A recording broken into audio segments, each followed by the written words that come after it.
Welcome to Savage Oakes Vineyard Winery. Today we're pruning in the vineyard. It's a beautiful day in the middle part of April.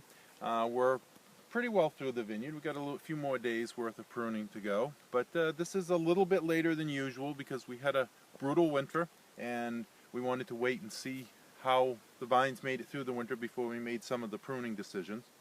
But we've got a couple more days. We usually end pruning just about this time of year. So what we're pruning today is Marquette. It's a Minnesota variety. These vines are on their 5th growing year. They're relatively young vines. We've harvested them a small crop 2 years ago and a little bit larger crop last year. But these are very healthy vines. They're very cold hardy varieties, so they made it through the winter pretty well. We've got, what we're showing you today is spur pruning. These vines are spur pruned. We use and the premise for any type of pruning on grapevines is that the shoots that come from these buds are going to produce the fruit. It's the shoots that come from 1-year-old wood. So on these spurs, we want to retain a certain number of buds on 1-year-old wood. This little section of wood from here to here grew last growing year. And so that's considered 1-year-old wood. Anything older wouldn't produce fruit. So we've got the horizontal pieces on this vine are called cordons. We have the vertical trunk, and then it goes horizontally to 2 sides, and those are called cordons. And then coming from the cordon are these spurs, and we retain, like I said, a certain length of 1-year-old wood. So that's a little bit on the pruning system we're using with these vines, and I'll show you how I make these cuts in a minute. But then we use the trellising method we use on these are called vertical shoot positioning. And what that is just like it sounds, the shoots that come off from here, we want to position them vertically. These wires up here are catch wires, and they typically a little bit through the growing season are a little bit tighter than this, but they'll start the growing season hanging down here. We have some movable, we have clips on the post so that we can move these wires upward. They start the season down here, and as these shoots grow up, we move the wires up and clip them together so that they hold these shoots positioned vertically, thus vertical shoot positioning. And the purpose of that is to hold this curtain of green growing grapevines up out of the way so that the fruit that develops down in this first foot or so of the shoots is nice and exposed to the sun and will get thoroughly ripe. That's really important in a climate such as Maine, where we have very short summers and we need to get the fruit ripe during a relatively short growing season. So if we move down this way, I'll show you. Here's a couple of vines that have already been pruned, and this is a vine that, of course, hasn't been pruned. And this is what it looks like. All of this growth above this cordon was all last year's growth. So this is all considered 1-year-old wood. So all of this is a candidate to make those spurs for the fruiting woods. So we're going to use our electric pruning shears here. They're a lot easier than hand shears, but it's the same idea. We're going to go along here. We'll probably just leave one, excuse me, one bud on the end of this cordon. Here's a little bit of a spur there.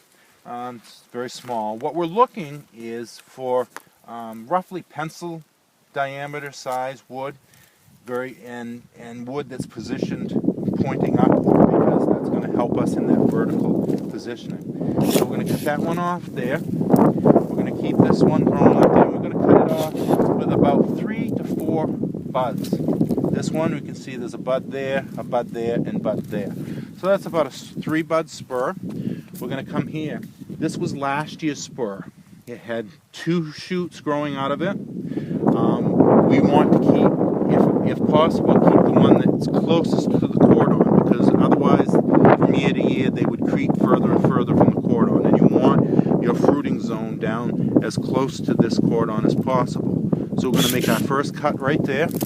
I'm going to cut that shoot off. Then this is the one we're going to keep, and we're going to cut it up there, leaving this our 3-bud spur.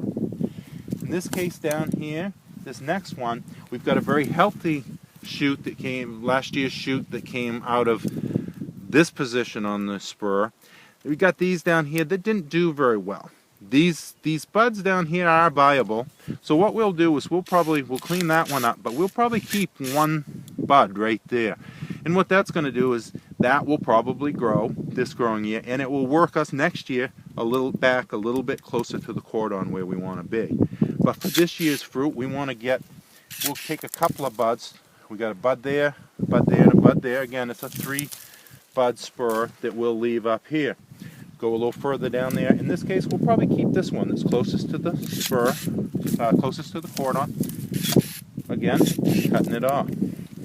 Our trunk we want to keep cleaned up, so that if there were any of last year's growth coming out of the trunk, we cut them off, keep that trunk nice and clean. We also want to keep this intersection of the trunk and the cordons very clean. We don't want anything in here because it will just get very cluttered and shaded in there.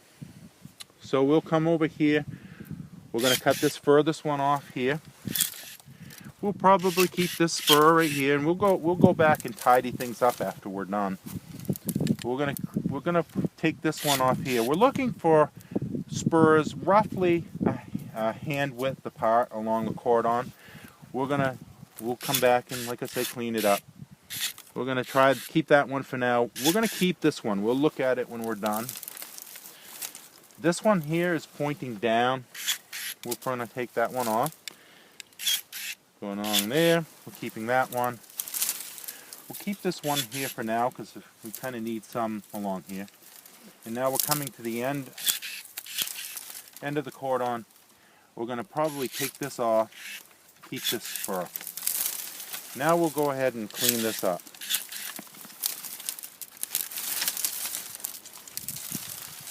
Pull some of this wood out so we can have a look at what we've got.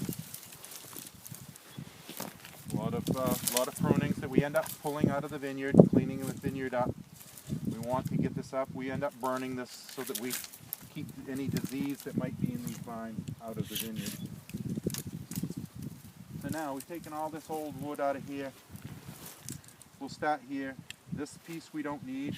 We're going to clean it up. We're going to tidy this cordon up. We want to keep it nice and smooth.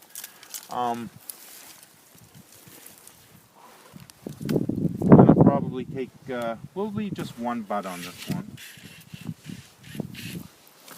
and we'll go along here. And what we're looking for in a vine this size and this age and this variety, it's all variety specific, we're looking for 40 to 50 buds total. So what we'll do, we average about 3 buds per spur, so we'll count them up. 1, 2, 3, 4, 5, 6, 7, 8, 9, 10, 11, 12. And we averaged about 3 buds per spur, so we're about 36 buds overall in this vine. That's a little light, but so we'll leave it right there. We won't tidy up anymore. That's just about what we want on this vine, maybe a little bit light. So that's a good idea of how we do our spur pruning. Most of our vines are on spur pruning. A few are done a little bit differently, but the majority are done this way. Thank you.